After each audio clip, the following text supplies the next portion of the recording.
예, 안녕하십니까. 반갑습니다. 예, 반갑습니다. 지금 혹시 앞에 시간 수업 듣고 오신 분들 오신 거죠? 예.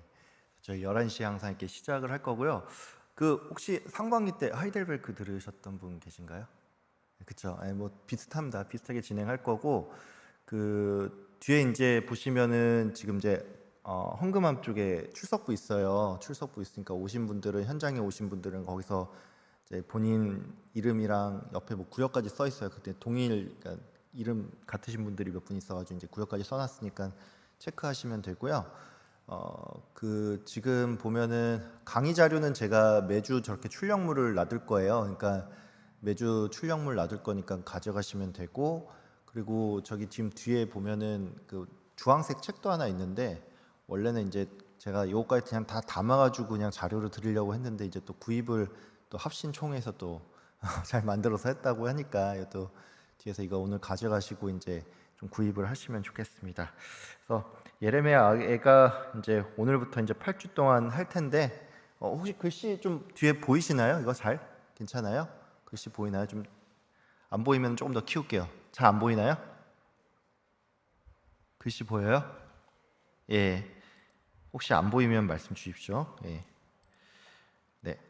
그래서 예레미야 애가는 근데 오늘부터 해가지고 8주 동안 좀 진행을 할 예정이고요.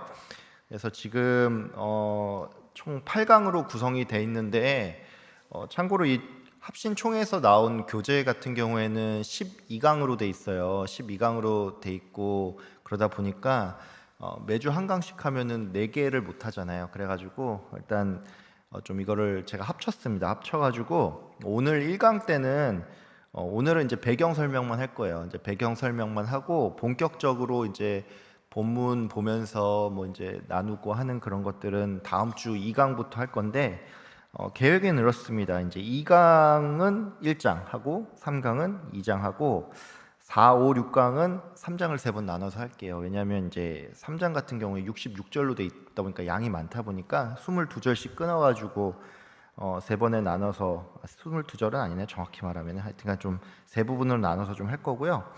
7강 4장, 8강 5장 해가지고 이렇게 좀 마무리를 좀 하도록 하겠습니다.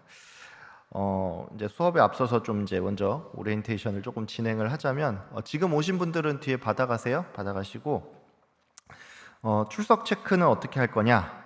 예, 대면으로 이제 실시간으로 참석을 하신 분들은 뒤에 저기 본당 뒤에 제가 저기 헝금함 위에 출석부 배치했으니까 출석부에다 본인 이름에다가 체크를 해주시면 돼요. 그리고 온라인으로 이제 수업을 듣는 분들도 많이 계시는 걸로 아는데, 온라인 참석하시는 분은 유튜브에다가, 예, 유튜브 이제 댓글로다가, 제가 댓글을 열어놨는지 모르겠는데 댓글로다가 이제 본인 성함이랑 그다음 구역을 적어주시면 돼요. 이게 가끔 동명이인이 있기 때문에 구역이랑 성함까지 같이 좀 적어주시면 감사하겠습니다. 수료 기준, 이 수업의 수료 기준 이거 되게 중요하죠. 예, 출석 100%입니다. 출석 100%인데 여기 혹시 출력물에는 그냥 출석 100%라고 나와 있는데 이 강사형 자리에 보면 여기 살짝 보면 플러스 약간의 과제라고 써 있죠. 예, 이게 좀 방심하면 안 돼요. 우리나라 말은 끝까지 들어야 된다고.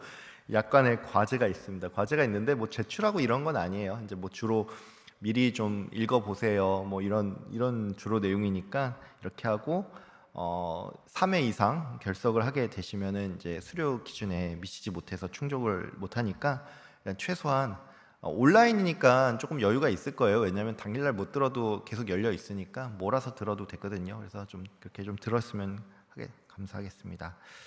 예, 본당 뒤에 있는 출력된 강의 자료 하고, 지금 이제 강의 자료는 이제 가지고 계시죠? 유인물 가지고 계시는데, 강의 자료 출력물은 제가 매주 1강부터 8강까지 그 각 해당 과에 대한 자료와 더불어서 그 다음 주에 할 제가 주의 자료까지를 본문 주의 자료까지를 좀 넣었어요. 그래서 보면 조금 두꺼울 거예요. 지금 한 14장 정도 나간 걸로 돼 있는데 앞뒤로 해가지고 14장이 나갔어요. 그러니까 이제 본문 순수하게 강의 자료만 한 7, 8장 정도 되고, 그다음에 본문 주의 자료 같은 경우는 제가 이제 본문에 대한 이제 뭐 히브리어 원어 간단하게 이제 뭐 좀 그런 거랑, 그다음에 각종 이제 신학자들의 뭐 각 절에 대한 이제 약간 첨언들 같은 것들을 제가 조금 요약을 해서 정리를 해가지고 좀 했으니까 한번 예습 차원에서 미리 좀 보시면은 좋겠습니다. 공과 자료는 이 합신총에서 나온 건데 여기 이제 다 봐셨죠? 예. 주께로 돌이키소서. 요거를 이제 원래는 구입하지 않아도 누가 물어봤을 때 구입하지 않아도 된다고 했는데 구입하셔야 됩니다. 예, 구입하셔야 되고 요게 원래는 5,000원이에요. 그러니까 정가는 5,000원인데 3,000원 이제 사무실에서 구입을 하시면 3,000원 했는데 지금 한 여유분 해가지고 한 저희 80명 정도 신청했는데 100권 정도 일단 비치가 돼 있어요. 그래서 사무실 들어가면 게시판 있죠. 게시판 거기 사무실 딱 들어가보자마자 게시판인데 거기 밑에 보면은 제가 출력물 자료 딱 놔뒀고 그 바로 옆에 책들 쫙 쌓아놨습니다. 그래서 책 구입하실 때 구입하시고 사무실에 3,000원씩 내고 구입을 하시고 5,000원 내셔도 됩니다. 정가가 5,000원인데 5,000원 내셔도 돼요. 막 나 거스름 돈 없는데 그냥 5,000원 드릴게 하면은 감사히 받고 제가 받는 거 아니에요. 예, 그렇게 합니다. 그래서 이것도 예습 차원에서 한 번씩 미리 좀 읽어오시면 좋겠습니다. 온라인 강의는 이제 오늘 이제 실시간으로 들으시는 분들도 있지만 온라인 강의는 제가 링크를 문자 받으셨죠?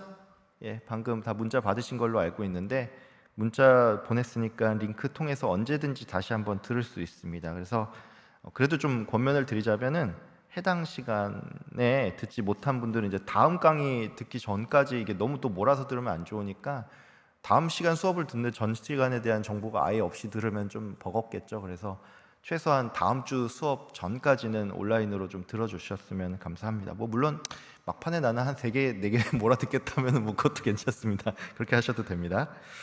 예, 바로 또 수업 들어갈게요. 오늘은 예레미야 애가 배경에 대해서 좀 설명을 드릴 거고요. 오늘 요것만 좀 하고 좀 하도록 하겠습니다. 먼저 예레미야 애가에 대한 이 제목과 명칭에 대해서 좀 한번 좀 살펴보도록 할게요. 한글 성경, 한국어 명칭은 개신교와 로마 카톨릭 이제 제가 천주교를 로마 카톨릭이라고 부를게요. 천주교를 이제 로마 카톨릭이라고 부를 텐데 개신교는 이제 저희 일반 개혁교회를 의미를 하고 개신교 같은 경우에 예레미야 애가라고 표현이 돼 있죠. 예레미야 애가라고 표현이 돼 있고 이제 카톨릭 천주교 성경 아마 가지고 계신 분이 있을지 모르겠는데 저는 가지고 있는데 보면 그냥 애가라고 써 있습니다. 애가라고 써 있고요. 애가는 뭐냐? 애가 뭐 쉽죠. 그냥 한자로 보면 알 수 있지만 슬픈 노래입니다. 슬픈 노래고 뭐 애가의 뜻 보면 뭐 죽은 자를 위한 노래 뭐 이런 의미인데 예레미야의 슬픈 노래를 의미를 합니다. 지금 거기 공란돼 있죠? 그 학생용 자료에는 그 공란돼 있으니까 보시면서 기입하시면 됩니다. 그리고 영어 제목은 한글 성경은 이렇게 둘이 나눠져 있긴 한데 영어 제목은 둘 다 똑같습니다. 그러니까 천주교든 로마 카톨릭든 개신교든 라멘테이션으로 돼 있고 이게 이제 뜻이 애통하다, 한탄, 통탄의 책인데 이것도 정확히 말하면 이 단어 자체가 이제 뭐죠? 갑자기 말이 생각이 안 나네.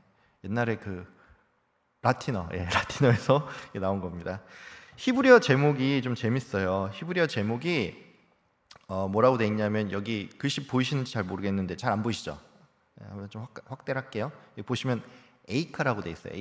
에이카가 첫 단어가 에이카라고 돼 있고 이거를 또 그 예레미야 애가를 키노트라고 부르는 경우도 있습니다. 근데 이 에이카라는 제목과 관련해서 조금 얘기를 한번 나눠보자면 이런 거예요. 에이카가 뭐냐면 이제 히브리어 원전 사본들이 여러 가지가 있는데 이제 제일 좀 권위 있는 것 중에 하나가 마소라 사본이라는 게 있어요. 이제 히브리어 사본 중에 마소라 사본이라는 게 있는데 여러분 뭐 아시는 분도 계시겠지만 원래 우리나라에서는 뭐 창세기, 출애굽기, 레위기 이렇게 따다다닥 제목들이 있잖아요. 근데 원래는 성경은 그렇게 제목이 이렇게 딱 제목을 적어놓고 써놓은 게 아닙니다. 그래서 보통 글씨에 이제 예를 들어 성경 가장 첫 글자, 각 책의 가장 첫 글자를 보통 제목으로 하는 경우가 많아요. 그래서 이 에이카는 뭐냐면은 애가서의 예레미야 애가의 본문 가장 첫 번째 글자가 에이카로 시작을 합니다. 에이카로 시작을 하고요. 그래서 뭐 창세기 같은 경우에는 히브리어 제목은 뭐라고 돼 있냐면 베레시트라고 돼 있어요. 베레시트. 그러니까 그게 왜 그러냐면 우리가 태초에 하나님이 천지를 창조하시냐 돼 있잖아요. 그게 이제 히브리어로 하면 베레시트 바라 엘로임 에트 하샤마임 뭐였지? 잠깐만요. 하샤마임 그다음에 하아레츠 해가지고 태초에를 가장 첫 글자로 하거든요. 그래서 창세기의 히브리어 제목은 베레시트입니다. 베레시트. 그러니까 처음에가 제목이에요. 그래서 에가는 에이카가 제목이라는 것이죠. 그래서 여기 보시면은 이렇게 에가서 1장 1절 3발절을 이게 히브리어로 보면은 아시겠지만 뭐 히브리어는 이렇게 읽지 않습니다. 오른쪽에서 왼쪽으로 읽어요. 왼쪽에서 오른쪽으로 읽지 않고 오른쪽에서 왼쪽으로 읽는데 여기가 그러니까 첫 번째 글자가죠. 여기가 첫 번째. 제일 오른쪽에 있는 게 첫 번째 글자인데 이게 어떻게 읽으냐면 에이카예요. 에이카, 야셰바, 바다드, 하이르, 라파티, 암, 하예타, 케 알마나 이렇게 돼 있는데 이 에이카가 그럼 뜻이 뭐냐라고 하면은 이 에이카가 어찌하여 뭐 이렇게 그러니까 약간 그런 감탄사 같은 의미와 어떤 그런 정말 이렇게 의문사라고 해야 되냐? 그게 두 개가 같이 섞여 있는 의미입니다. 그래서 이걸 직역을 하면 이래요.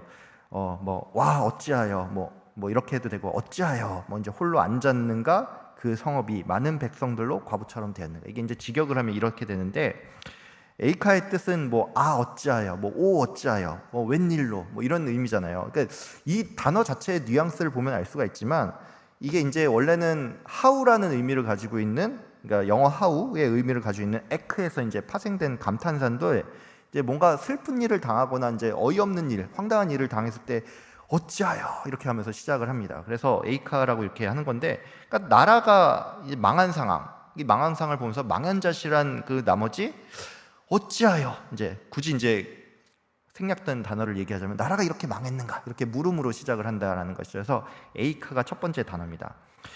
에이카가 제목이기도 한데 또 키노트라고도 불리기도 해요. 이제 키노트 같은 경우에는 이제 후기에 이제 유대 랍비들에 의해서 이제 랍비들이 이제 탈무드나 이런 것들 다 집대성을 했잖아요. 그래서 이 책의 주제를 이제 직접적으로 나타내는 단어로서 키노트라는 제목을 사용을 했습니다. 이 키노트가 뭐냐면 이제 히브리어 명사에 보면은 키나라는 단어가 있어요. 키나라는 단어가 있는데 이게 뭐냐면 이 뜻 자체가 키나라는 단어 자체가 슬픈 노래, 애가라는 의미를 가지고 있습니다. 그래서 키나의 복수형, 그러니까 슬픈 노래들이라는 그런 의미를 가지고 있다는 거죠. 그러니까 예레미야 애가는 슬픈 노래들이라는 그런 제목으로 또 불리기도 합니다. 그러니까 에이카라고 불리기도 하고 키노트라고도 불리기도 하는 거죠.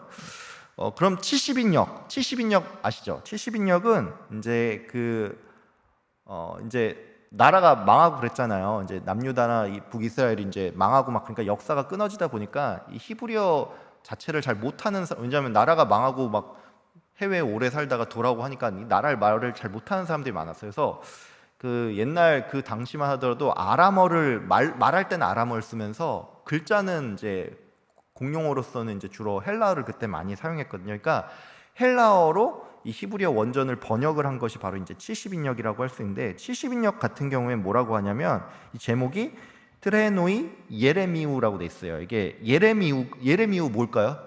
예, 왠지 예레미야 같죠? 맞아요. 예레미야의 그 뭐라 하죠? 소유격입니다. 그 우로 끝나면 소유격이 돼요. 예레미야의 트레노이 오이로 끝나면 또 이게 복수들인데 예레미야의 애가들이라는 그런 의미를 가지고 있어요. 그래서 70인역 같은 경우에는 예레미야의 슬픈 노래들이잖아요. 그러니까 이게 의미상으로 볼 때는 에이카라기보다는 키노트를 좀 따랐다라는 거죠. 키노트를 좀 따랐다는 걸 알 수가 있고, 참고로 이제 그 라틴어 성경, 이제 보통 이 로마 카톨릭에서 이제 원전으로 좀 많이 쓰는 게 불가타역이라고 해가지고 라틴어 성경인데 거기서는 라만타띠오네라는 그런 단어를 씁니다. 그러니까 여기서 영어가 라만테이션이 나오는 거예요. 그래서 그러니까 영어들도 보면 다 따지고 보면은 헬라어, 라틴어 이런 데서 다 나온다는 걸 알 수가 있죠. 자, 근데 우리가 참 한글 성경의 제목이 굉장히 적절하다는 걸 알 수가 있어요. 왜냐하면 우리나라 사람들이 진짜 언어 감각이 정말 뛰어난 것 같아요. 이게 되게 이 언어 감각이 되게 뛰어난 것 같은데 한글 성경이 예레미야 애가잖아요. 예레미야 애가. 근데 보시면 알겠지만 그 원어 발음이 제가 첫 글자가 뭐라고 했죠? 에이카라고 했죠. 에이카, 애가 발음이 되게 비슷하잖아요, 그렇죠? 근데 뜻은 이 만국의 슬픔을 이제 노래한다라는 그 애가라는 의미를 가지고 있는 키노트. 그러니까 이게 발음도 잡고 뜻도 잡는다는 의미에서 이 예레미야 애가라는 이 제목이 굉장히 적절한 제목이라고 할 수가 있습니다. 그러니까 참 우리나라 사람들 이런 거 보면 굉장히 똑똑합니다. 예, 이 정경 속에서 예레미야 애가가 어떻게 위치해 있느냐? 한글 성경을 우리 다 아시죠? 다 아시는 것처럼 구약에 이제 총 39권의 책이 있잖아요. 그래서 거기서 이제 25번째 권으로서 예레미야 애가는 이제 선지서들 보면 이제 이사야, 예레미야 다음에 예레미야 애가가 들어가고 그 다음에 에스겔이 들어가죠. 그래서 25번째로 들어가고요. 로마 카톨릭은 조금 다릅니다. 조금 다른 게 뭐냐면 로마 카톨릭은 아시겠지만 이 우리 성경에 비해서 7권이 더 많아요. 구약은 신약은 똑같은데 구약이 7권이 더 많은데 뭐 보면은 그 중에 보면 뭐 마카베오 상하 이런 것도 있고 뭐 토빗, 유딧, 뭐 바룩 뭐 그다음 뭐 지혜서 아닌데 집회서 뭐 이런 것들이 몇 개가 더 있어요. 우리가 외경으로 불리는 것들이 거긴 정경으로 들어가 있는데 그래서 거기서는 로마 카톨릭 같은 경우에는 46권 중에 31번째 권으로 들어갑니다. 그래서 되게 재밌는 게 뭐냐, 우리는 예레미야 애가 다음에 에스겔이잖아요. 근데 거기는 예레미야 그다음 예레미야 애가 다음에 바룩이 들어갑니다. 바룩.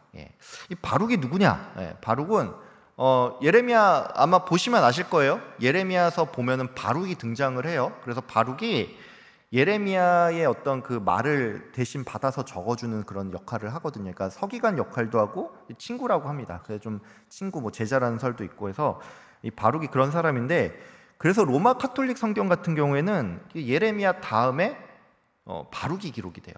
왜 그런지 아시겠죠? 그러니까 같은 시대 사람이니까 예레미야가 좀 더 큰 대선지자니까 그 바로 다음 시대 사람으로 해가지고 같은 시대 사람으로서 바룩도 선지자로 보고 그 바룩의 예언을 이렇게 바룩이 배치가 됩니다. 그럼 70인역은 어떻게 되냐? 라틴어역.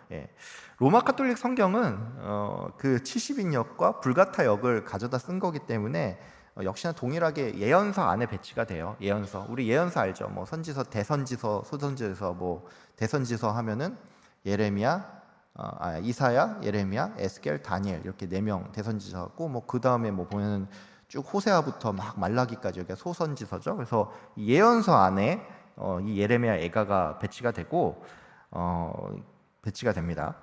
근데 히브리어 원전은 조금 달라요. 히브리어 원전은 이 위치가 한글 성경이나 70인역 뭐 아니면 카톨릭 성경과는 다르게 성문서라는 그런 위치에 배치가 돼 있어요. 성문서. 이제 성문서가 배치가 돼 있는데 성문서가 뭔지 모르시잖아요. 그러니까 성문서는 뭐냐?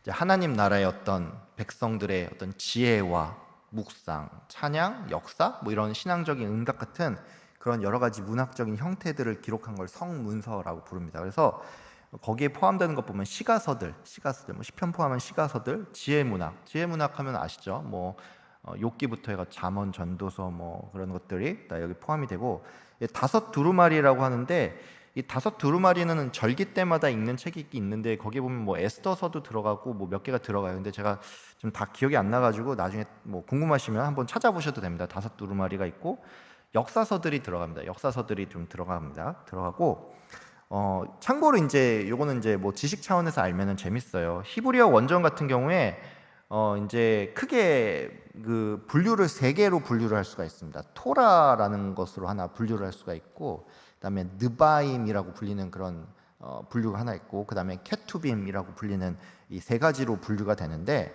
토라는 뭐냐? 토라 어디서 많이 들어봤죠. 토라는 모세 오경을 의미합니다. 창세기, 출애굽기, 레위기, 민수기, 신명기, 토라를 모세 오경으로 얘기를 하고, 느바임 이게 뭐냐면 여러분 그 선지자를 외우기 쉬운데 선지자를 이제 히브리어로 뭐라고 하냐면 나비라고 불러요. 나비라고 불러요. 그 선지자를 선지자 훨훨 날아가 외우기 쉽죠.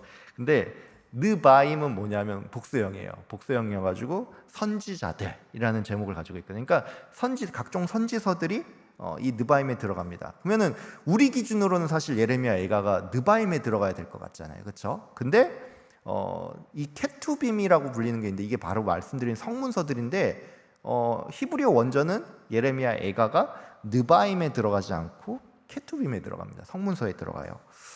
그럼 이런 궁금함이 생길 수가 있잖아요. 왜 느바임이 아니라 성문서에 배치가 됐을까라고 했을 때 이게 사실은 가장 큰 이유가 문학적인 형식 때문에 그렇습니다. 문학적인 형식 때문에 그런 게 예레미야 애가잖아요. 애가다 보니까 시편이나 아가 같은 어떤 시가의 형태로 좀 본다라는 것이죠. 그러니까 정확히 말하면 얘는 다섯 두루마리에 들어가기는 하는데 분류가 얘는 이제 느바임이라기보다는 어떤 그런 그 케투빔으로 좀 들어간다라는 것이죠.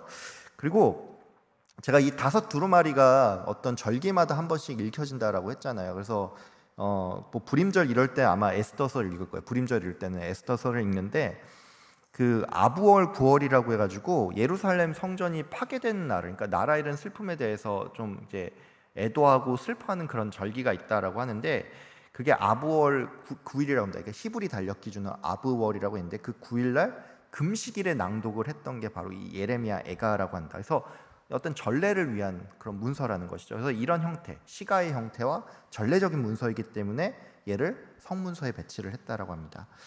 참고로 이 아부월 9일은 언제냐? 태양력으로 치면은 이제 뭐 우리나라 음력 있는 것처럼 뭐 그런 건데 태양력 이제 우리가 흔히 아는 걸로 하면 7말, 뭐 8월 요 왔다 갔다 한다고 합니다. 그때쯤에 이제 있는다고 합니다.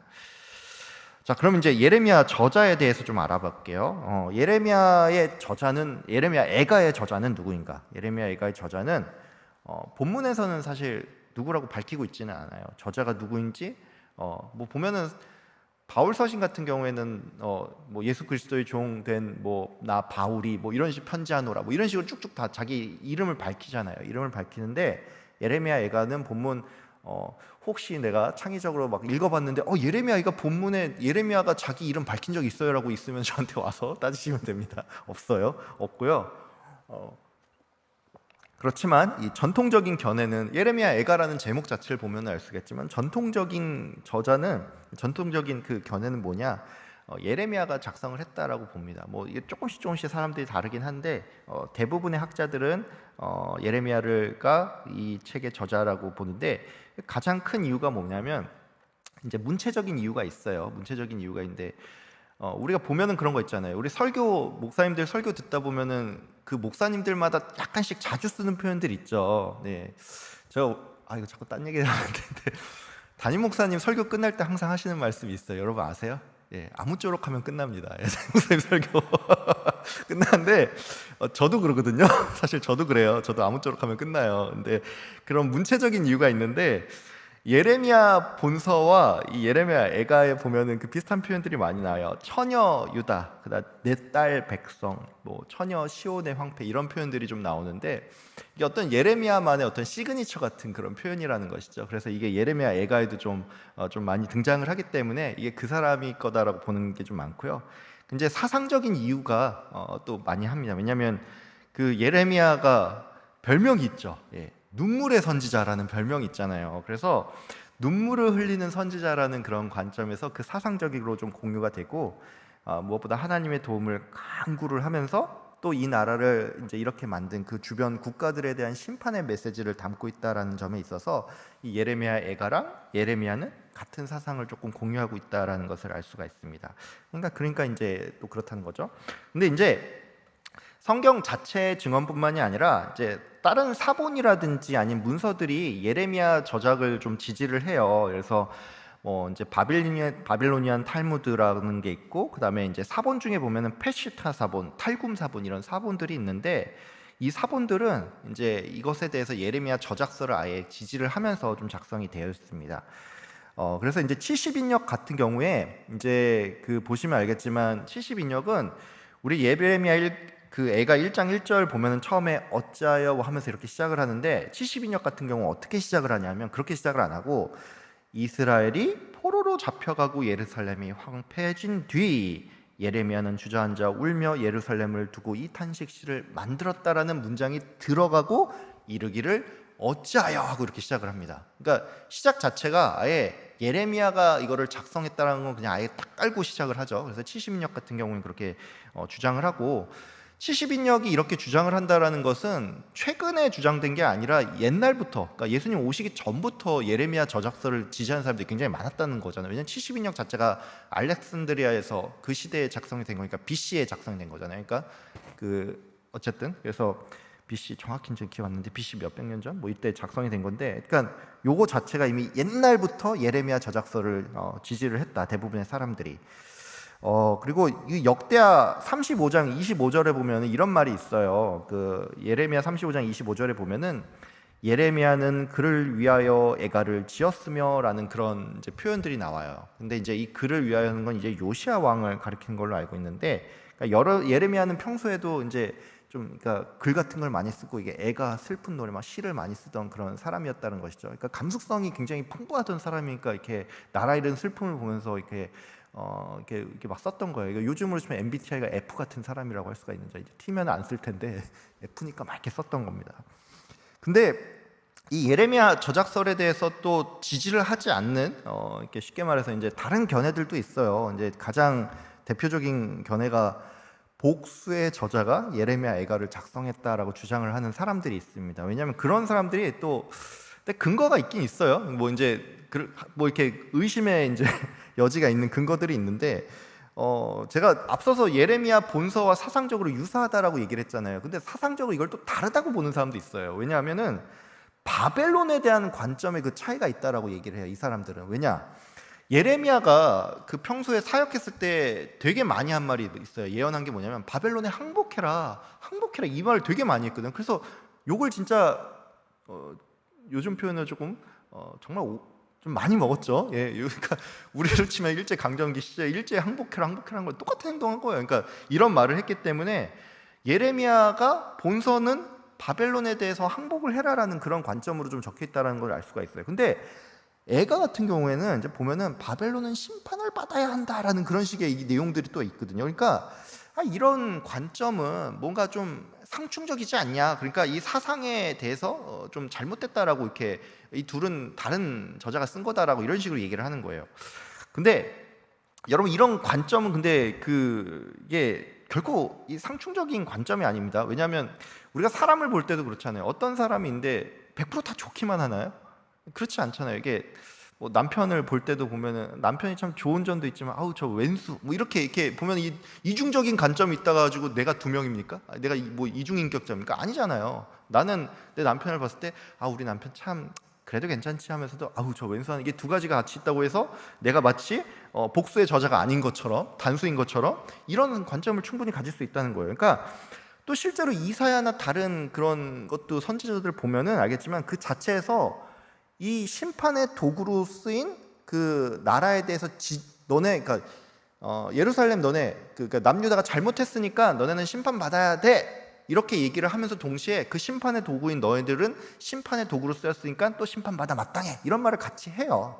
이사야서 같은 경우에도 보면 그런 게 있기 때문에 이게 결코 꼭 상충되는 관점은 아니다 이렇게 볼 필요는 없다라고 생각을 하면 됩니다.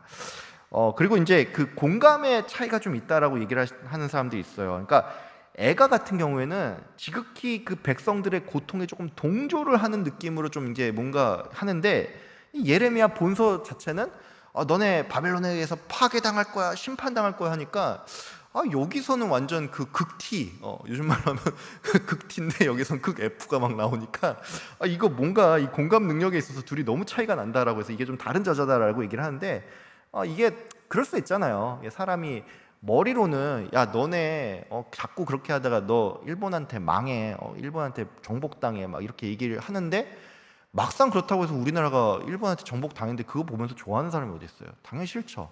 당연히 그거 보면은 사람이 마음이 슬프잖아요. 그러니까 똑같은 겁니다. 그러니까 머리와 가슴이 사람이 늘 따로 놀 수 있기 때문에 이런 공감의 차이는 내가 막상 나라 망한 거 보니까 마음이 이렇게 되더라 이럴 수 있기 때문에 이거 꼭 그렇게 받아들일 필요는 없습니다.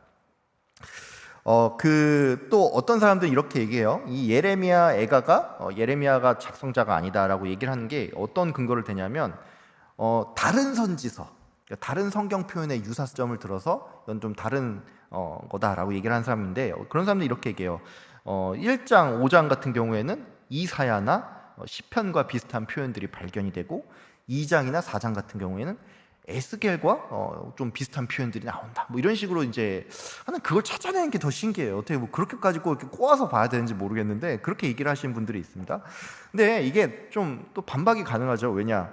당시에 그 종교 지도자들 같은 경우에는 뭐 이렇게 보면은 유유상종이잖아요. 이렇게 뭐 보면은 유유상종이기 때문에 이런 선지자들은 그런 선지자들끼리 모이고 그 사상들이 또 후대에 이어지고 이렇게 되잖아요. 그리고 우리가 지금 시대에 살지만은 다음 시대의 사람이랑 얘기를 했을 때 우리의 그 신앙을 물려받은 사람들은 우리랑 비슷한 생각하거나 비슷한 표현할 수가 있잖아요. 그러니까 이게 꼭 잘못된 게 아니다. 같은 신앙에 가지고 있고 그런 신앙관을 가지고 있을 때 언어적으로 조금 비슷한 부분들이 나올 수 있다라는 걸 알 수가 있습니다. 그래서 이것도 역시나 반박이 가능합니다. 이런 주장을 하는 사람이 있어요. 5장이잖아요. 예레미야 애가가 5장으로 구성이 되어 있는데 이 5장은 서로 다른 5명의 저자를 의미한다라고 얘기를 하는 사람이 있어요. 이게 제일 대표적인 사람이 이 독일에 보면은 그 이제 1600년대에서 1700년대까지 살았던 분 중에 이제 헤르만 폰더 하르트라는 그런 이제 역사가이면서 이제 동양학자. 이 동양학자라는 거는 아시아 쪽이 아니, 우리가 기준기는 아시아가 아니라 이 유럽 기준에서 동양학자이기 때문에 이 사람 동양학자라는 건 뭐냐면 이 근동 지역을 말하는 거예요. 그러니까 히브리라든지 이쪽 지역을 연구를 하는 동양학자가 있는데, 그러니까 우리처럼 뭐 한국학자가 아니라 이 당시의 동양학자는 그 동양학자인데, 이 헤르만 폰더 하르트라는 사람이 학적으로는 굉장히 뛰어난데 굉장히 좀 터무니없는 주장들을 좀 많이 한 걸로 유명한 사람이 있어요. 그래서 이 예레미야 애가를 어떻게 봤냐면 이 5장을 한 장은 다니엘이 쓰고 한 장은 사드락이 쓰고 한 장은 메삭, 한 장은 아벤드고 그리고 또 한 장은 여호야긴 왕이 썼다라고 하는데 이게 참 굉장히 파격적이죠. 그러니까 그 당시에도 많은 사람들한테 굉장히 너무나 파격적이다라고 해가지고 좀 그냥 묻히긴 했는데 이런 의견들도 있습니다. 이 사람이 주장한 건 이거예요. 이제 한 사람이 어떻게 이렇게 5가지 좀 관점이 다른 주제로 이렇게 쓸 수가 있느냐라고 얘기를 하는데, 아니 뭐 우리가 한 사람이 항상 맨날 똑같은 말만 해야 됩니까? 그렇지는 않잖아요. 다른 주제로서 얘기도 할 수도 있고, 그리고 이 5가지 다른 주제라고 이 사람은 말을 하는데 사실 전체 큰 주제는 다르지 않아요. 나라 잃은 슬픔에 대한 이야기이고 그거에 대한 후회와 환탄과 그 가운데서도 소망을 발견, 이런 것들은 큰 주제에선 같기 때문에 통일성이 있습니다. 그래서 이런 주장들은 이제 받을 수 없는 주장이고, 또 이제 뒤에 제가 설명을 하겠지만 이 문학적인 특성에서 얘기할 때 답관체 형식이라는 게 있어요. 그래서 그 형식을 거의 동일하게 유지를 하고 있기 때문에 한 사람 저자가 더 설득력이 있지 5명의 저자가 설득력이 있다라고 말하는 것은 조금 말이 안 됩니다. 그래서 결론은 어떻게 봐야 되느냐? 결론은 우리 전통적인 어떤 그 저자설에 따라서 예레미야가 작성했다라고 보는 게 이제 좀 맞고, 아니면은 뭐 조금 양보를 한다고 쳐도 꼭 굳이 이런 생각할 필요는 없어요. 뭐 신학적으로 깊이 들어가야 되는 거기 때문에 예레미야의 사상에 최소한 동조를 하고 있던 그 동시대의 어떤 저자 누군지 몰라도, 왜냐하면 예레미야라고는 밝히진 않았으니까 조금 이제 여러 들자면 그냥 굳이 얘기하자면 이 정도까지 보는 게 가장 적당하고, 앞서도 얘기했지만 다른 주장은 대부분 반박이 가능하고 가능성이 더 희박하다, 그렇게 보시면 될 것 같습니다. 본문의 이제 역사적인 배경과 이제 저작 연대에 대해서 조금 설명을 드릴게요. 역사적인 배경은 여러분 잘 아시죠? 주전 586년, 587년으로 보기도 하는데 바벨론에 의해서 예루살렘이 멸망당한 사건을 역사적인 배경으로 하고 있습니다. 그래서 이 사건은 이제 보면 성경 자체에도 자세히 설명이 나와요. 열왕기하 24장에 보면 쭉 그 멸망에 대한 이야기가 나오고, 예레미야 52장에도 역시나 열왕기하랑 비슷한 문체로 쭉 나오죠. 그래서 그 역사적인 배경이 여기도 좀 설명이 돼 있고, 당시의 국제 정세가 어땠냐면은 북이스라엘이 먼저 망했잖아요. 북이스라엘이 망했는데 어느 나라에서 망했죠? 예, 아시리아라고 하는 아수르에서 먼저 망했는데, 이 아수르가 원래 이제 그 지역의 패권 국가였는데 그러다가 이제 바벨론이 막 이렇게 강자로 떠오르기 시작을 합니다. 강자로 떠오르기 시작하다가 이 바벨론이 결국 아수르를 정복을 해요. 그게 이제 니느웨, 그러니까 아수르의 수도인 니느웨가 언제 정복이 되냐면 BC 612년에 정복이 되는데, 이때까지만 해도 바벨론이 완전한 패권 국가는 아니었어요. 그래서 이 아수르가 다스리던 기존의 이제 서부 지역, 여기 이제 그 학술적인 용어는 레반트 지역이라고 불리는데 이제 현재 이스라엘 지역인데, 여기에 패권을 놓고 보면은 이 바벨론과 이 이집트가 서로 경쟁을 하던, 애국과 서로 경쟁을 하던 시기입니다. 그래서 그때 그 남유다의 상황은 어땠냐라고 하면은 고래등 싸움에 고래 싸움에 새우등 터진다고 해가지고 사실상 이 두 강대국의 그 세력 다툼 속에 그냥 이 어떻게 보면은 그 장기판의 졸 같은 신세로 해가지고 막 얻어 터지고 있는 그런 신세였어요. 그런 신세였고, 그래서 보면은 그 예레미야가 이런 말 많이 하잖아요. 이집트에 자꾸 붙지 말고 바벨론에 항복해라는 말, 그 말 되게 많이 하잖아요. 이게 왜 그러냐면은 이 당시의 왕들이 이게 보면은 섭정왕으로서 여호야긴 같은 경우에는 이집트가 세운 섭정왕이었기 때문에 좀 친이집트적인 그런 모습을 좀 보였었고, 이후에 이제 여호야긴, 그다음 여호야긴 내려버리고 그다음 시드기야를 세웠는데, 이 시드기야는 또 바벨론이 세운 왕이었어요. 그러니까 왔다 갔다 하던 시기였죠. 그러니까 실제적으로 자주 국권이 있던 상태가 아니라 강대국의 틈바구니 속에서 그냥 왔다 갔다 하는 그런 상황이었는데, 시드기야가 좀 잘못했죠. 시드기야 이제 나중에 예레미야 보시면 알겠지만 나중에 잡혀가지고 두 눈 뽑히잖아요. 자기 본호 앞에서 자녀들 막 처형당하고 두 눈 뽑히잖아요. 왜 그랬냐면 시드기야는 바벨론이 세운 섭정왕이었어요. 그러면은 내가 기껏 여호야긴 없애버리고 시드기야 너 우리 바벨론 말 잘 들으라고 세워놨는데 배반을 때렸거든요. 배신 때리고 이집트에 붙으려고 했거든요. 그러니까 열받으니까 잡아가지고 두 눈을 뽑아버린 겁니다. 자기들 죽여버리고 그래가지고 바벨론에서, 그러니까 시드기야 때 그러니까 원래 바벨론 침공이 먼저 있었는데 시드기야가 이제 바벨론에게 배반을 하니까 바벨론이 열받아가지고 확 들어와서 근데 완전히 예루살렘 멸망을 당한 거예요. 그런 역사적인 배경이 있었다라고 할 수가 있고, 보통은 이렇게 역사적인 배경이 있다라고 얘기를 하는데 이런 역사적 배경이 없다라고 얘기를 하는 또 학자들이 있습니다. 그런 학자들은 뭐라 그러냐면 이 본문을 봐라. 본문을 보면은 직접적으로 예루살렘 파괴에 대한 언급이 어디 있느냐 뭐 이런 식으로 얘기를 하는 사람들이 있어요. 그러니까 뭐 그런 식으로, 그래서 직접적으로 예루살렘이 바벨론 군대에서 멸망당했다는 표현이 어디 있느냐 막 이런 식으로 얘기를 하면서 이건 아니다 뭐 이런 식으로 주장하는 사람들이 있습니다. 뭐 프로반, 벌린, 뭐 게르스텐베르그 뭐 이런 사람들이 이제 좀 주로 자유주의 쪽 신학 뭐 그쪽인데 이런 사람들이 그런 주장들을 좀 많이 했어요. 근데 이거 역시나 반론이 가능합니다. 왜냐하면 본서 내용을 볼 때 꼭 뭐 그렇게 않다고 하더라도, 꼭 바벨론에 의해서 멸망당했다 이런 구구절절 내용이 없다고 하더라도 읽어보다 보면은 예루살렘의 파괴를 상정하고 있는 것이 되게 지극히 좀 자연스럽게 읽힌다라는 것이죠. 그래서 이것은 충분히 이제 좀 반론이 가능하고, 이 역사적 배경 가운데 우리가 좀 알아야 될 게, 이 예루살렘의 멸망이 이 유대인들에게는 굉장히 충격적인 사건이었어요. 이게 왜 충격적인 사건이냐면, 남유다가 그 북이스라엘이랑 남유다 같은 경우는 보시면 알겠지만 우리 어떻게 보면은 그 종교와 정치가 하나로 된 국가잖아요. 국가기 때문에 우리나라 예를 들어서 뭐 이런 가정을 하고 싶진 않지만 대한민국이 조선 왕조가 500년 있잖아요. 500년 굉장히 긴 거예요. 굉장히 긴 역사인데 대한민국이 국호가 망해가지고 국호가 바뀌는 날이 올까요, 안 올까요? 언젠가는 오겠죠. 언젠가는 올 수가 있어요. 영원한 나라라는 건 없어요, 이 사상에서. 그러면 대한민국이 망하고 대한민국에서 국호가 바뀌면서 나라가 망할 수가 있는데, 그렇게 해도 우리는 충격을 받겠죠. 고려에서 조선으로 넘어왔을 때 그 얼마나 많은 충격이 있겠습니까? 근데 그럼에도 불구하고 이때의 이 유대인들은 굉장히 더 충격을 받았던 게 뭐냐면, 나라가 결국 이 사람들은 그 어떤 형태적인 나라가 곧 하나님의 나라라는 그런 인식이 있었어요. 왜 그랬냐면은 이 유대인 같은 경우에는 아시겠지만 신학적인 이 정신적인 근간이 뭐였냐면은 이 나라는 다윗 언약, 그러니까 사무엘하 7장에 나오는 다윗 언약에 근간해서 하나님께서 뭐라 그러냐면 이 다윗 왕조가 끊어지지 않을 것이라고 이렇게 말을 하잖아요. 그러니까 이 나라는 절대 안 망해, 이런 생각이 있었어요. 이런 생각이 있었기 때문에 다윗 왕조가 끊어지고 예루살렘이 바벨론, 그러니까 바벨론이 선한 나라예요? 아니잖아요. 악한 나라잖아요. 악한 나라잖아요. 그러니까 우리보다 훨씬 악한 나라에 의해서 우리나라가 멸망을 당하니까 이 사람들이 완전 그 멘붕이 오는 겁니다. 쉽게 말해서 하나님께서 이렇게 우리 다윗에게 약속을 하셨고 왕조가 영원하다고 하는데 어떻게 이 나라가 망할 수 있지 막 이러면서, 소위 말해서 이 신앙 근간이 다 뒤흔들어지고 이 언약 신학에 대한 어떤 깊은 의문과 혼란이 발생했던 시기가 바로 이때다. 그러니까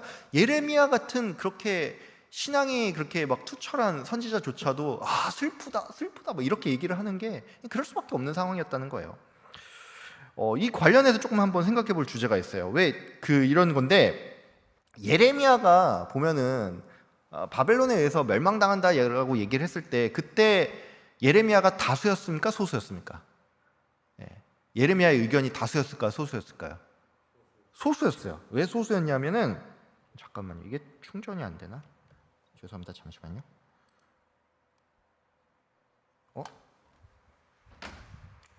할 뻔했네요. 이게 충전이 안 돼가지고 꺼질 뻔했네.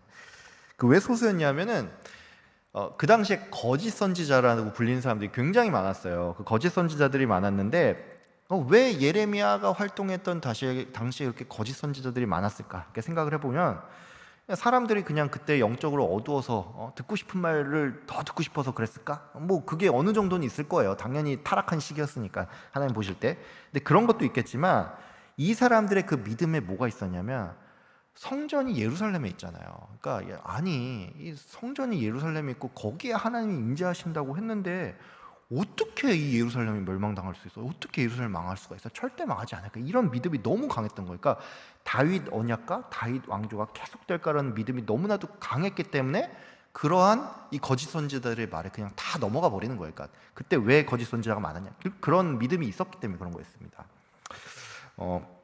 여기까지 한번 좀 보고 저작연대에 대해서 좀 볼게요. 저작연대는 이제 전통적인 견해는 예루살렘이 멸망했던 바벨론에서 멸망했던 주전 586년부터 해서 뭐 550년 사이에 아마 기록이 됐을 거다라고 하는데 최대 길게 봐도 70년 안에 기록이 됐을 거라고 보고 있습니다. 보통 그렇게 좀 보고 있고요.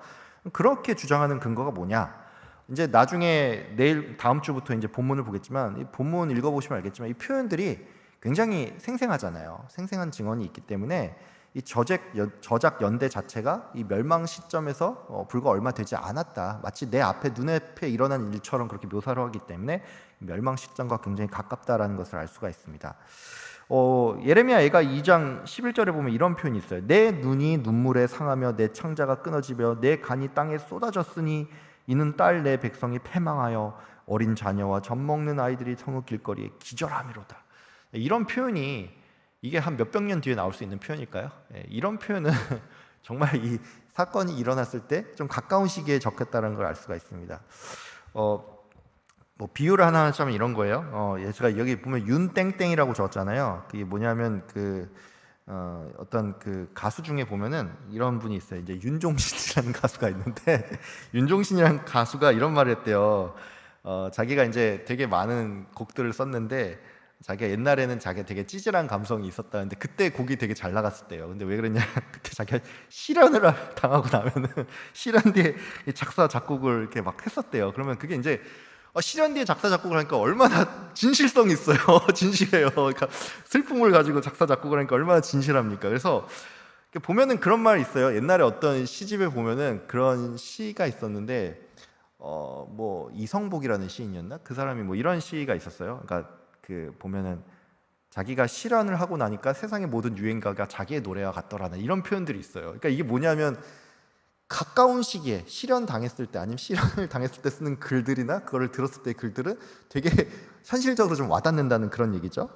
그러니까 이런 것들이 증거로 남는 게 이거예요. 세부적인 파괴 묘사들이 나옵니다. 세부적인 파괴 묘사들이 나오고 성벽이 파괴되고 성전이 훼손되고 왕궁이 전소됐다. 이런 것들은 몇백 년 지나서 쓰는 게 아니죠. 가까운 시기에 적었다. 또 성경의 외적 증언에서도 보면은 유대교랑 기독교 전통이 예레미야를 저자로 지목을 해요. 예레미야가 저자로 지목을 했다는 게 무슨 말이에요? 예레미야가 무슨 900년 살았습니까? 아니잖아요. 그러니까 예레미야가 저자란 말 자체가 바벨론 멸망 시기와 멀지 않은 시기에 썼다라는 것을 의미합니다. 그럼에도 불구하고 이 저작연대가 특정치 않다라고 또 반론을 하는 사람들이 있어요. 왜 이런 사람들이 항상 있는지 모르는데 앞에도 언급했던 사람들이 또 이렇게 언급을 하는데 본서 배경이 바벨론에 의한 그 예루살렘 멸망시킴을 특정할 수 없다고 앞에서 얘기를 했잖아요. 그랬기 때문에 저작연대도 특정할 수 없다라고 주장을 합니다.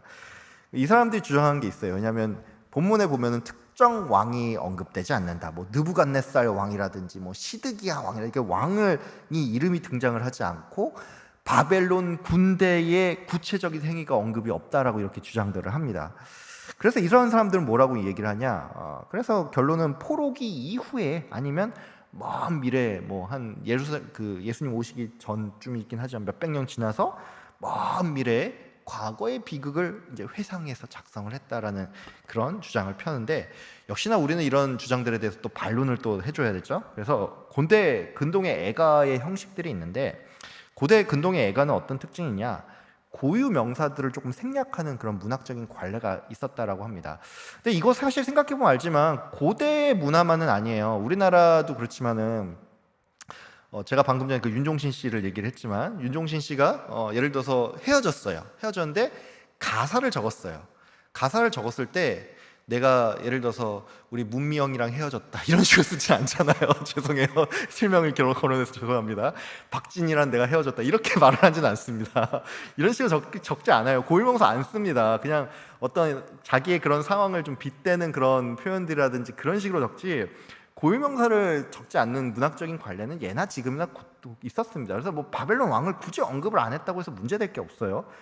그리고 이 내용 중 근데 보면은 그 유행가나 이런 것들, 뭐 시나 이런 거 보면은 뭔가 어떤 상황이 있었겠구나라는 걸 유추하는 그런 느낌의 일들은 있잖아요. 그런 일들이 있는데 보면은 내용에 보면은 예루살렘의 기근 상황 이런 것들에 대해서 나오고 뭐 보면 그런 거 있잖아요. 성이 이게 정말로 극도의 기근에 처했을 때 막 자녀들까지 잡아먹는 그런 진짜 안타까운 그런 일들이 있었잖아요. 그좀 어이없는 참 그런 일들이 있었는데, 그런 것들, 그 다음에 그 지도자들이 완전 몰락하고 젊은이들이 죽게 되었다라는 그런 내용들은 그 내용만 봤을 때 예루살렘의 멸망을 굉장히 자세히 묘사한다라는 점에서 이게 절대 회고 양식으로 먼 미래에 적었다라고 말하기 어렵다라는 것입니다. 자, 이제 끝이 다가오고 한 2장 남았네요. 예, 본서의 장르에 대해서 알아볼고요. 본서의 장르와 이제 구조, 문화적인 특성을 볼 텐데, 이 장르는 뭐냐? 복합 장르라고 할 수 있습니다. 복합 장르인데, 그래서 이제 복합 장르가 이제 이거 헤르만 군켈이 주장을 했는데, 뭐 혹시나 헤르만 군켈을 찾아보는 분이 계실지 모르겠지만 굳이 찾아보진 마세요. 이 사람 그 양식 비평하던 사람이어가지고 어떻게 보면 정통 개혁주의 입장은 아닌데, 그래도 이제 학적으로는 좀 뭐 어느 정도 우리가 참조할 부분이 있어가지고 제가 넣은 건데, 이런 사람들은 뭐라 그랬냐? 1장, 2장, 4장 같은 경우에 이거는 장송곡이다. 그리고 3장은 개인적인 애가다. 그다음에 5장은 이제 공동체 애가로 이제 분류를 합니다. 이건데 이제 요거를 이제 굳이 또 한 장르로 듣고 설명을 하자면 탄식시 장르라고 할 수 있어요.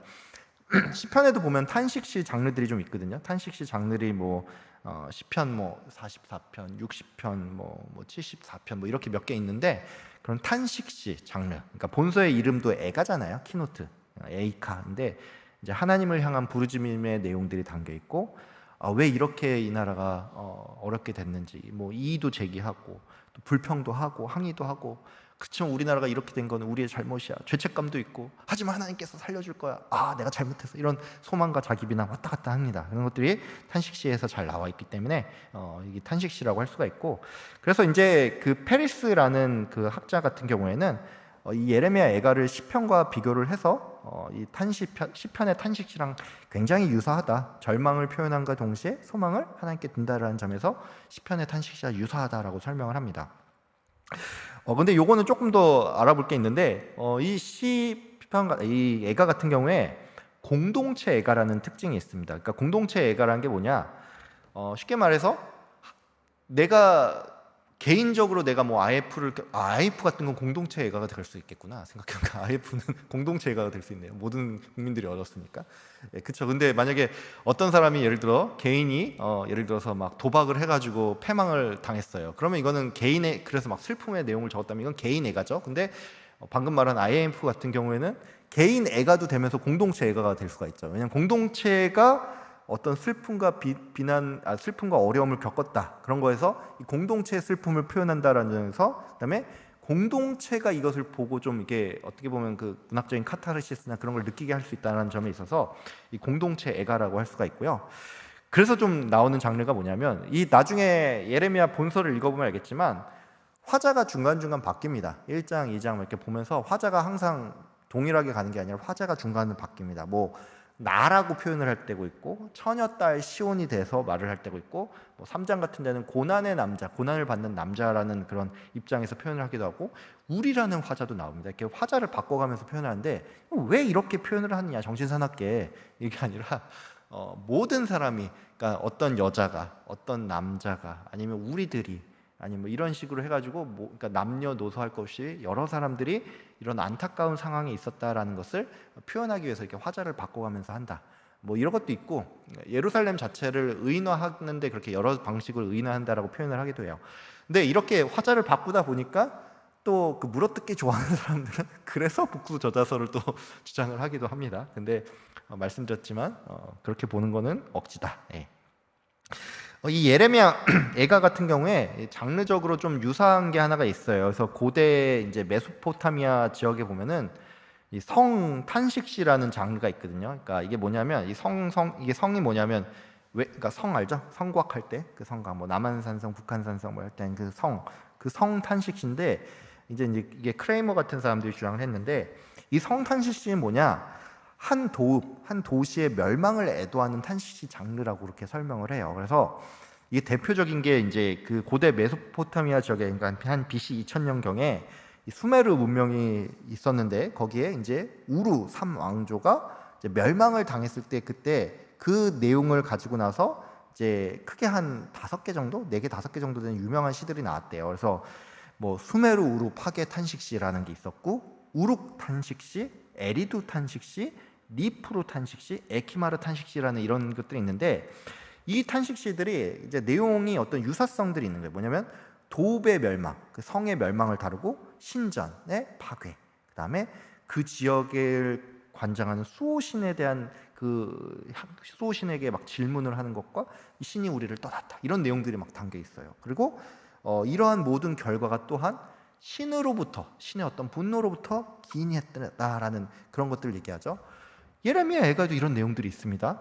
도읍의 멸망, 예루살렘의 멸망, 예루살렘 성전의 파괴, 그 다음에 그 지역 수호신, 우리 뭐 그 지역 수호신은 표현은 안 하지만 하나님에 대한 질문과 그 다음 하나님께서 우리를 벌하셨다, 떠나셨다, 이것이 하나님으로부터 말미암았다 이런 내용들이 예레미야 애가에도 있잖아요. 그러니까 요게 좀 유사하다라고 해서 비교를 하는 사람들이 있습니다. 근데 그 이 유사성 비교는 사실 그냥 학적으로 한번 볼 만한 거지 굉장히 큰 의미는 없어요. 왜 그러냐면 제가 앞에도 설명드렸지만 이 시가 언제 나왔다죠? BC 2000년경. 예, BC 2000년경에 나왔어요. 근데 예레미야 애가는 언제 작성이 됐죠? BC 586년 이후에 작성이 됐잖아요. 그러니까 최소 시간 간격이 1400년이 넘어갑니다. 그러니까 굳이 예레미야가 1400년 전 막 고문서를 가지고 와가지고 내가 문서 하나 작성하기 위해서 1400년 전에 그 문서를 어떻게 발견해가지고 요거랑 양식 비슷하게 해야지 이렇게 했다고 말하는 게 이제 더 웃긴 거죠. 이게 굉장히 창의력이 좋아야지만 그런 게 있고 시간적인 차이도 있고 물론 그 고대 근동이니까 뭐 큰 그림에서 뭐 고대 근동에 이스라엘도 들어간다라고 얘기할 수 있지만 문화적으로 볼 때는 둘이 너무 격차가 큽니다. 그래서 이런 유사성 비교는 그냥 학적으로 좀 볼만한 거지 이렇게 되게 큰 의미를 둘 필요는 없다라고 할 수 있습니다. 그리고 이 시의 그 주요 문학적 형식 중에 굉장히 좀 유익 있게 봐야 되는 게 뭐냐면 답관체 형식이라고 돼 있어요. 답관체 형식이라고 돼 있는데 여러분은 이제 원문을 이제 볼 수는 없겠지만 이제 히브리어 알파벳이 보면은 뭐 알렙, 베트, 뭐 타우, 뭐 헷, 뭐 이렇게 쭉 이어집니다. 이어지고 제일 마지막에 김멜이라는 그런 그러니까 A, B, C, D 같은 거예요. 그렇게 하는데 답관체는 뭐냐? 그러면은 어떤 시가 있으면은 A 하면은 뭐 A로 시작하는 단어로 먼저 시작을 하고 그다음 다음 절은 B라고 시작하는 단어로 시작하고 뭐 세 번째 3절은 C라는 단어로 시작하고 이런 식으로 한 게 답관체예요. 그래서 히브리어 알파벳이 22자가 있는데 첫 글자를 그 한 절로 해가지고 이제 장당 22절로 구성이 된 것이 바로 이 답관체 형식이고 요 형식을 그대로 따라간 게 1에서 4장입니다. 1에서 4장인데 제가 3장은 몇 번에 나눠서 강의한다 그랬죠? 3번. 왜 3장은 3번이냐면 3장은 66절로 돼 있어요. 그러니까 이 보시면 알겠지만은 이런 식으로 돼 있어요. 1, 2, 3절은 알렙이라는 단어로 시작을 하고 그 다음에 2, 4, 5, 6은 베트라는 단어로 시작을 합니다. 이게 시편 119편이랑 좀 유사합니다. 시편 119편이 제일 긴 그죠? 예, 아시겠지만 그 전체 그 성경 거에서 절수가 제일 많은 게 시편 119편인데 시편 119편이 몇 절까지 있냐? 176절까지 있어요. 176절까지 있는데 그 주제는 하나님의 말씀에 대한 찬양이거든요. 그 주제 자체는. 근데 8절씩 22단어를 씁니다. 그래서 1절부터 8절까지 알렙, 그다음에 베트부터 그러니까 9절부터 15절까지 뭐 이런 식으로 8절씩 해가지고 176절까지가 있는데 유사하죠. 예, 3장은 그러니까 예레미야 애가 3장은 시편 119편과 유사하다라고 할 수가 있는데 근데 5장은 이 규칙이 깨집니다. 5장은 깨져요. 이 예레미야 애가 5장은 알렙, 베트 이 순서대로 안 가고 이 규칙이 깨집니다. 근데 규칙은 깨지지만 22절로 이루어져서 그래도 두은시 구조는 좀 유지를 합니다. 왜 이런 답관체를 썼을까? 많은 학자들이 좀 이제 추측을 하는데 이제 가장 큰 이유가 이제 그 후대에 제가 말씀드렸지만 다섯 두루마리라는 그런 것들이 있다 그랬잖아요. 그 다섯 두루마리들이 각 절기마다 읽는다고 했는데 낭송 암기를 보조하기 위해서 그랬다는 거예요. 그러니까 예를 들어 이런 거잖아요. 우리 뭐 외울 때 첫 글자만 미리 해놓고 이렇게 해놓으면 외우기 좀 쉽잖아요. 그래서 뭐 그런 식으로 외우는 건데 첫 글자가 뭐 알렙이니까 알렙으로 해가지고 외우고 베트 이런 식으로 외우는 거죠. 그래서 낭송 암기를 보조하기 위해서 이렇게 단권체를 썼다라는 걸 하고, 또 어떤 사람은 너무나 큰 슬픔이지만 이 슬픔을 좀 절제하는 그 절제해서 좀 표현하기, 너무 막 그렇잖아요. 그 예전에 보면 그런 거 있었어요. 그 사람들이 그 한 건데, 제가 그 옛날에 대학교 때 문학 동아리를 한 적이 있었는데 그 문학 동아리에서 그 선배들이 꼭 하는 말이 있었어요. 밤에 글 쓰면 그거 갖고 오지 마라. 절대 그거 갖고 오지 마라. 밤에 글 쓰면은 절대 갖고 오지 마라. 그래서 되게 유명한 말이 뭐냐, 밤에 글을 썼으면 아침에 일어나서 퇴고해라라고 말을 해요. 왜냐하면 밤에 쓴 때는 막 감정이 너무 충만해서 막 아침에 일어나서 뭐 막 이불킥을 하는 거, 내 미쳤나 봐, 이런 걸 썼지, 막 이런 걸 썼는데, 그걸 이제 아침에 밤에 정신으로 쓰고 아침에 정신으로 퇴고해라는 말을 하는데, 그래서 그거 비슷한 거예요. 그러니까 너무나도 막 나라 잃은 슬픔 때문에 막 이제 완전 폭주를 할 수가 있는데, 그래도 그 절제하는 양식으로 쓰기 위해서 이런 방식을 썼다라는 것이죠. 근데 이 5절은 그리고 또 그런 것도 있어요. 그러니까 알렙부터 왜 김멜까지 다 썼냐?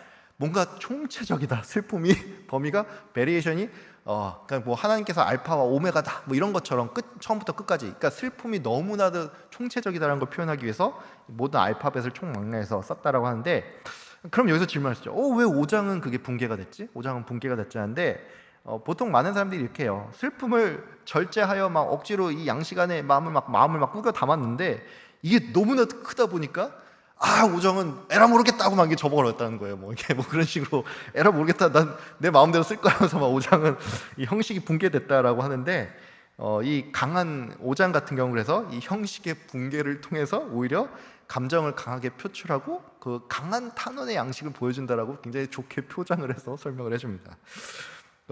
우리 뭐 이거 이해를 돕기 위해서 그런 거예요. 뭐 여기 새벽기도 나오시는 분들도 많고, 뭐 어쨌든 거의 항상 이렇게 루틴하게 기도하시는 분들 많지만, 우리 평소에 기도할 때는 어떻게 하나요? 그러니까 어떤 일정한 그 루틴이 있잖아요. 뭐 저 같은 경우는 항상 있어요. 그 순서가 있어요. 뭐 처음에 어떻게 뭐 하나님 찬양하는 걸로 시작하고, 회개 기도하고, 감사 기도하고, 나라 위해서 기도하고, 교회에서 기도하고, 그 다음에 저와 그 사역을 위해서 기도하고, 그 다음에 이제 쭉 그 이후로는 이제 중보 기도 뭐 이런 식으로 이제 쫙 이게 양식이 항상 있거든요. 근데 여러분, 이게 감정이 내가 막 이렇게 막 이럴 때가 있잖아요. 막 너무 막 긴급한 기도죠. 뭐 누가 아프대, 막 내가 너무 아끼는 우리 구역원 누가 아프대 그러면은 하나님 아버지 감사합니다 하면서 하나님을 찬양합니다, 천지를 창조, 이렇게 쭉 얘기하고 나서, 그리고 나서 한 20분 30분 뒤에 그 사람 위해서 기도하고 이렇게 하나요? 안 하잖아요. 그렇죠? 너무 급할 때는 이런 형식들이 다 무너지잖아요. 비슷한 겁니다. 그러니까 나라 잃은 슬픔이 너무 크다 보니까 1장, 2장, 3장, 4장에서는 좀 양식을 지켰다가 5장에서는 이렇게 무너질 수도 있다. 그렇게 보시면 이해를 하기 편할 것 같습니다. 그 다음에 특징이 있어요. 의인법을 사용합니다. 의인법을 사용하는데, 버림받은 처녀 딸 시온, 처녀 딸 유다, 고난의 남자 우리, 뭐 이런 식으로 표현을 하는데, 이게 물론 그 특정한 그 계층들을 의미하는 걸 수도 있지만, 이게 보통 망해버린 그 예루살렘 자체를 의인화한다. 왜냐하면 처녀 딸 시온이라는 표현 있잖아요. 자, 처녀 딸 시온이 뭐냐? 시온이 이름 아니에요. 사람 이름 아니라 이런 거예요. 우리 처녀 딸 부산 뭐 이런 식으로 표현해봐요. 이게 무슨 말이죠? 그러니까 그 부산을 처녀 딸로 이렇게 의인화한 거잖아요. 그러니까 그런 식이라고 생각을 하면 됩니다. 그래서 이게 왜 이렇게 의인화를 하냐? 그러니까 그냥 객관적으로 건물이 파괴됐다, 이런 객관적인 비극이 아니라 이게 굉장히 주관적인 비극. 그러니까 나의 이야기다, 살아있는 존재가 겪는 아픔이다, 이런 거를 표현하기 위해서 이러한 의인법이 사용되었다라고 할 수가 있습니다. 자, 예레미야 애가의 신학에 대해서 알아볼게요. 이건 좀 빨리 넘어가겠습니다. 그래서 예레미야 애가의 신학에 보면 하나님께서 용사 되신다라는 그런 신학이 있어요. 그러니까 어떤 용사냐? 죄를 심판하러 전쟁을 수행하러 오셔요. 근데 이게 좀 특징이 있습니다. 구약의 이 용사 신학은 굉장히 많이 나와요. 뭐 예를 들어서 뭐 여리고 전투 때 여호와의 군대 장관이, 그러니까 보면 가나안 전쟁 때 먼저 앞서가잖아요. 여호와의 군대 장관이. 그래서 자기 백성을 위해서 싸우시는, 그러니까 자기의 대적들을 위해서 싸우시는 용사 되시는 하나님이 나타나는데, 이게 문제는 뭐냐면 앞서는 백성을 위해서 싸우시는 하나님이었는데 여기서 등장하는 용사는 뭐냐면 백성의 불순종에 대한 심판으로서 바벨론을 통해 심판을, 예루살렘을 심판하신다는 심판하시는 용사의 하나님이 되시는 겁니다. 그래서 이 용사의 신학이 여기서는 이렇게 적용이 된다는 것을 알 수가 있고, 이제 고난과 고통의 신학, 이거 그냥 말 그대로 이해하면 돼요. 고난과 고통들이 가감없이 묘사가 되고 있다. 하나님의 침묵과 부재, 실존적인 고민과 의문들을 담아내고 있다라고 할 수가 있고, 그래서 이제 욥기랑 예레미야 애가를 좀 비교하시는 분이 많은데 이 둘의 큰 차이는 뭐냐? 욥기는 앞서도 설명했지만 개인의 고난입니다. 개인의 고난이고, 이제 예레미야 애가는 공동체의 고난을 좀 표현을 하고 있다. 그리고 이 예레미야 애가에 나온 공동체의 고난과 고통은 제가 신명기적 사관을 따른다고 설명을 했잖아요. 이제 이건 좀 신학적인 용어긴 한데, 신명기적 사관이란 게 뭐냐면, 신명기 보면은 이제 뭐 28장 이후로 보면 신명기 말씀, 하나님의 말씀에 대해서 순종을 할 때랑 불순종할 때 따르는 복과 저주에 대한 것들이 쭉 나오죠. 그래서 이게 신명기 사관입니다. 그러니까 성경 전체, 어떻게 보면 구약 전체의 교회인데 하나님의 말씀에 순종을 하게 될 때 우리가 복되는 일과 또 저주가 임하는 것, 따르지 않았을 때 저주가 임하는 이런 것들이 신명기 사관에 이게 구약 전반에 좀 깔려 있습니다. 그런 게 좀 깔려 있고, 그 다음에 제가 앞서도 설명드렸지만 나라 잃은 게 그냥 단순히 국가를 잃은 게 아니라 언약 신학의 위기 및 위기가 왔다라는 것이죠. 그래서 언약 신학의 위기라는 건 뭐냐면, 다윗 언약이 끝났나요? 라고 물어볼 때 다윗 언약이 끝났습니까, 여러분? 우리 언약 신학 우리 계속 하고 있잖아요. 지금 3주 동안 지금 오후 예배 때 하고 있잖아요. 언약 신학은 끝나지 않았어요. 언약 신학, 다윗 언약이 폐기가 되는 게 아니라 다윗 언약이 신약의 예수님으로서 이어져서 더 어떻게 보면 디벨롭이 되는 것이죠. 그러니까 언약 신학의 위기가 왔지만은 또다시 재정립이 된다라는 것을 알 수가 있습니다. 그러니까 다윗 언약의 근본적인 위기, 다윗이라는 이 왕조가 망하지 않는다는데 망하네? 근데 이게 세상 나라는 망하지만은 이 시인이 말한 건 다윗 언약이 폐기됐다는 게 아니라 이런 위기가 왔고 뭔가 또 하나님의 자비와 긍휼을 다시 그럼에도 불구하고 구하기 때문에 재정립에 대한 그런 내용들이 담겨 있다. 신약 성경과 연계해서 좀 보자면 이스라엘의 죄와 대적을 하는 용사 하나님께서 이제 죄악의 문제를 격파하는 이제 예수님으로 오신다. 이제 이런 내용을 좀 얘기할 수가 있습니다. 기타는 제가 빨리 설명할게요. 예레미야 애가는 참 중요한 게 개인 또는 집단이 어떤 겪게 되는 이 역사적인 어려움을 우리가 어떻게 극복할 것인가에 대한 지혜를 좀 제공을 한다고 했습니다. 결국 답은 뭐냐? 우리가 이제 앞으로도 배우겠지만 회개와 탄식의 기도가 길이다. 현대적인 교훈은 뭐가 있냐? 하나님께 돌이키지 않았을 때 이런 어려움을 당할 수 있다. 이런 예표적인 경고. 그러면 하나님의 신약 약속을 근거를 해야 된다. 이런 내용을 좀 얘기할 수 있을 것 같고요. 이 예레미야 애가가 문학이나 여러 장르에서 좀 사용이 됐는데, 교향곡 중에 보면 그 레너드 번슈타인이라고 있어요. 그 사람 교향곡 제 1번에 보면 이제 예레미야 마지막 3악장이 이 애가의 구절을 보통은 교향곡 옛날에는 원래는 이제 저거였죠. 그 라틴어 하다가 이게 뭐 독일어 이런 것도 들어오기 시작하고 그랬는데 히브리어 원어로 인용을 해가지고 이런 교향곡을 작성을 한 게 이제 레너드 번슈타인, 뭐 알레그리, 팔레스티나의 합창곡 등 이런 것들이 예레미야 애가를 좀 사용을 했다. 예레미야 애가의 내용 구성은 이제 뭐 5편의 비가로 구성이 되어 있고 절정이 3장입니다. 절정이 3장이고 이제 3장이 특별히 이제 멸망 가운데서도 소망에 대한 그 가장 뚜렷한 언급들이 많이 나옵니다.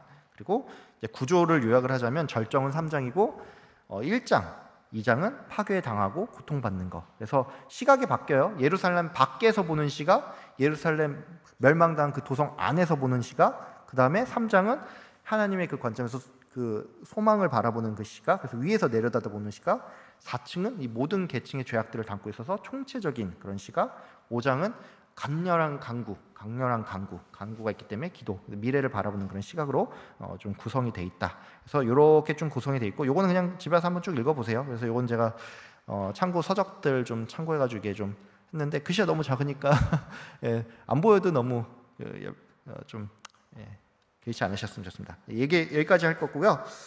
제가 한국말 끝까지 들었는데 과제가 있다. 과제가 있는데 뭐 제출하는 과제는 아니에요. 여러분의 양심에 맡겨서 이렇게 할 건데, 예레미야 애가를 1독을 하십시오. 이제 돌아가서 이제 다음 주 전까지 1독을 하시고 8주 과정이니까 몇 번 할 수 읽을 수 있죠? 팔독할 수가 있죠. 팔독을 하면서 많이 읽으면 또 좀 더 이해가 잘 됩니다. 그래서 교육 과정간 팔독을 하시고 제가 잡고 물어보지 않습니다. 유원성 권사님 읽으셨습니까? 이렇게 하지 않아요. 예, 근데 막 이렇게 하시면 됩니다. 그 다음에 제가 지금 종이 보면은 뒤에 쭉 있죠.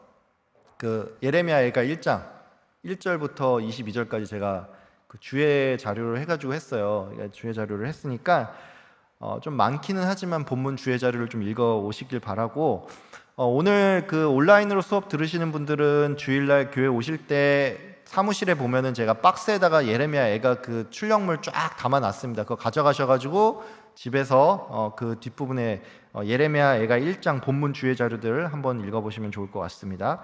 그 다음에 공과도 역시나 거기 있어요. 사무실에 역시나 같이 있는데 공과 주께로 돌이키소서인데, 제가 말했지만 여기 12과로 구성되어 있다 그랬죠. 그런데 1장은 1과랑 2과로 구성이 되어 있습니다. 1과랑 2과가 1장이기 때문에 1과 2과를 한번 쭉 읽어오시면 좋겠고, 지금 사실 조금 어떻게 해야 될지 잘 모르겠어요. 이게 왜냐하면 제가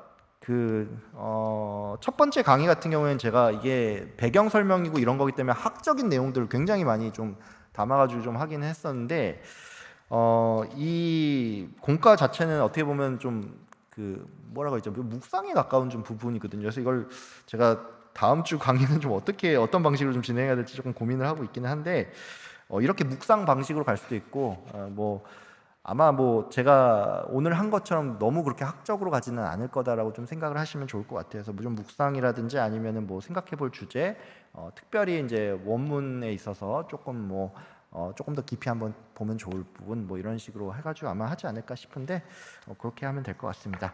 자, 오늘 강의 제가 항상 매번 그랬는데 1시간 안에 끝낸 적이 없어요. 끝난 적이 없는데 다음 주에는 좀 짧아지지 않을까? 예, 기대는 하지 마십시오. 제가 짧아진 적이 별로 없었긴 한데 다음 주에 짧아질 수 있습니다. 짧아질 수 있으니까 그렇게 하는 걸로 하고, 자, 오늘 수업 듣느라고 굉장히 수고 많으셨습니다. 제가 기도하면서 마칠게요. 참 좋으신 하나님 아버지 감사합니다. 오늘 이렇게 또 예레미야 애가 첫 강의로 이렇게 함께 모여서 또 이 말씀이 어떤 건지 또 그 배경에 대해서 좀 살펴볼 수 있도록 주님 인도해 주심에 감사합니다. 하나님, 오늘의 이 배움들이 또 하나님 우리에게 또 신앙생활에 또 풍성한 살을 찌울 수 있는 그런 배움이 될 수 있게 허락하여 주시고, 이 예레미야 애가를 좀 더 깊이 있게 이해할 수 있는 그런 시간 될 수 있도록 좀 인도하여 주시옵소서. 이 말씀이 하나님 아버지 우리가 또 묵상하고 읽는 동안 우리에게 또 레마의 말씀이 되어서 우리에게 또 들리게 하여 주시고, 그 심정을 가지고 또 이 사건들이 과거의 단지 사건이 아니라 지금 이 시대를 우리가 어떻게 봐야 될까, 또 우리가 어떤 마음으로 살아가야 될까, 여기까지 발전할 수 있는 그런 귀한 나눔의 시간, 또 배움의 시간이 될 수 있도록 주님 인도하여 주시옵소서. 감사드리며 예수 그리스도의 이름 받들어 기도드립니다. 수고하셨습니다. 네.